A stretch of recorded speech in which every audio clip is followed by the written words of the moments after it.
안녕하세요. 시사건건 홀수영입니다.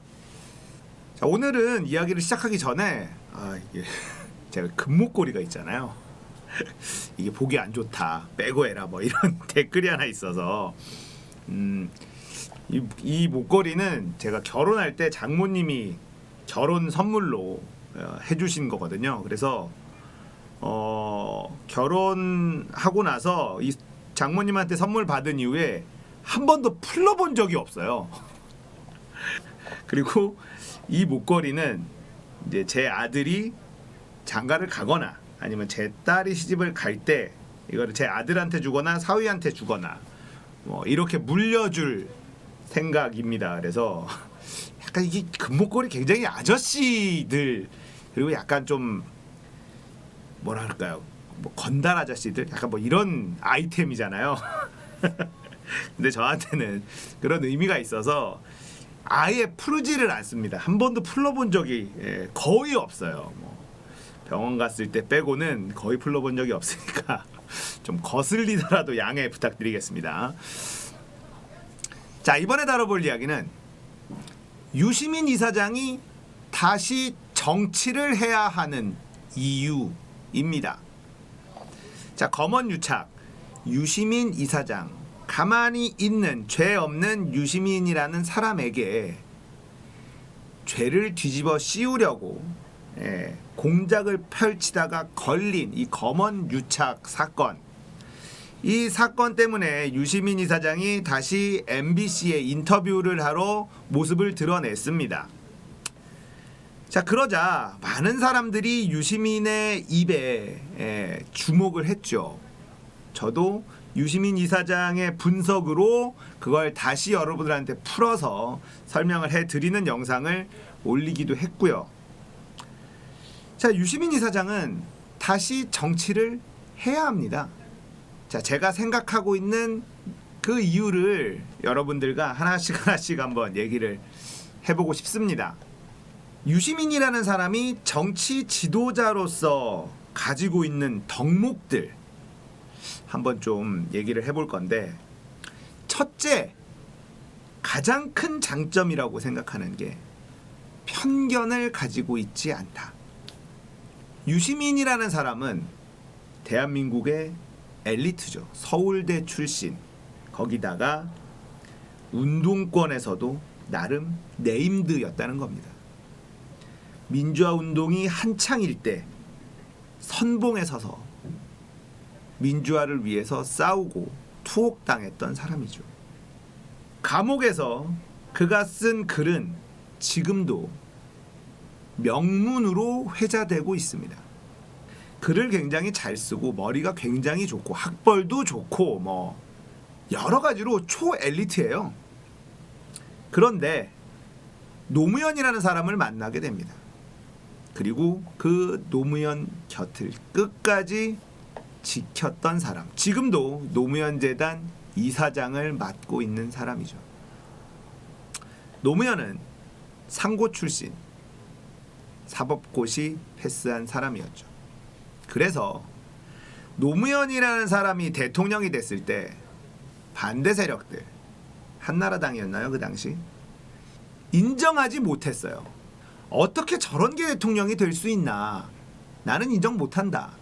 실제 이 한나라당 국회의원들은 노무현 대통령을 노무현 씨 뭐 이런 식으로 불렀단 말이죠. 대통령일 때도 개무시했어요. 그게 대한민국 엘리트들이 가지고 있는 편견 같은 게 작동을 했다라고 보는데, 유시민은 그런 게 없어요. 아, 저 사람은 나보다 훌륭한 사람이다. 그 사람이 가지고 있는 배경이라든지 뭐 이런 것들을 쳐다보지 않습니다. 그런 편견 없는 눈을 가지고 있는 사람이다. 이게 유시민이 지도자로서 가장 멋진 덕목이다. 저는 이런 생각을 해요. 자, 두 번째는 탁월한 통찰력입니다. 자, 어떤 사안이 나타났을 때 이 사안을 전체적으로, 입체적으로 바라보고 이것에 대해서 분석하는 이 통찰력이 남다릅니다. 저도 이 시사 채널을 운영하면서 어떠한 사건이 나오면, 사안이 나오면 좀 더 입체적으로 보려고 노력을 합니다. 그리고 또 좀 쉽게 전달해 드리려고 노력을 해요. 그리고 전달력에 대해서도 좀 더 노력을 합니다. 좀 더 알아듣기 쉽게, 딕션이라고 하죠. 발음이라든지 뭐 이런 것들에 대해서도 또박또박 이렇게 하려고 노력을 많이 합니다.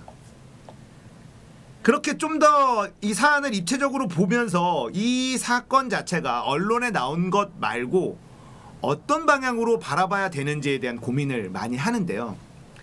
유시민이라는 사람이 분석한 걸 보면 언제나 무릎을 나는 왜 이런 생각을 못했을까? 언제나 그렇습니다.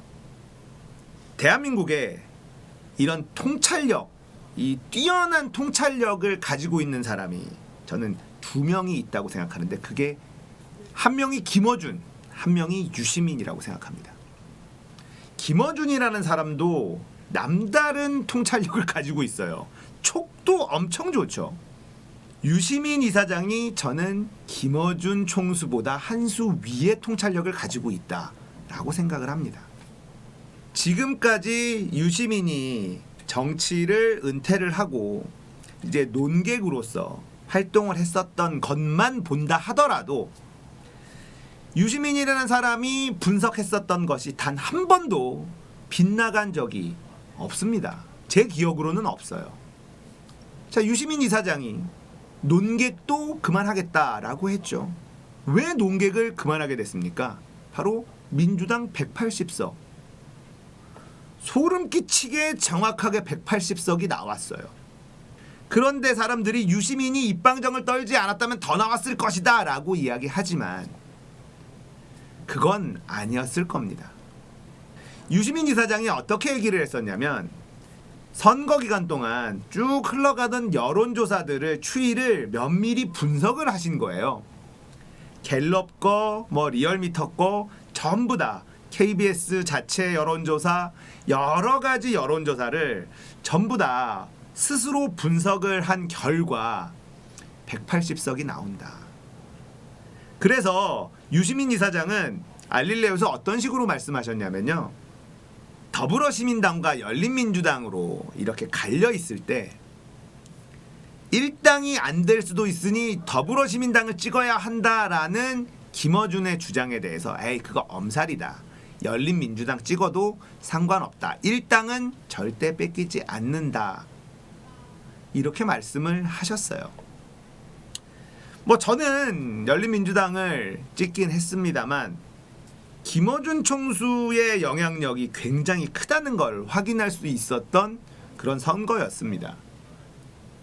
더불어시민당에 몰빵해야 된다.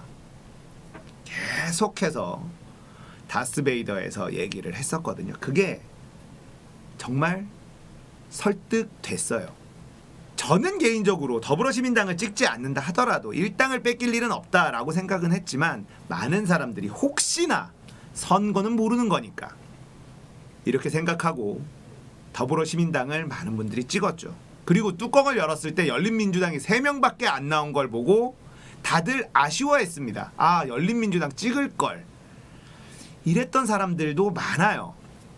자, 유시민 이사장이 여론조사들을 종합해서 그 추이와 흐름을 나름대로 분석해서 내린 결과가 180석이었어요. 이런 통찰력은 타의 추종을 불허합니다. 어떤 사안을 바라보면서 분석하는 능력이 굉장히 남다릅니다. 이건 지도자가 가져야 될 엄청 중요한 덕목이라고 생각해요. 그리고 정치를 해야 되는 3번째 이유, 신의라는 부분입니다. 유시민 이사장은 구설수가 많았던 정치인이었습니다.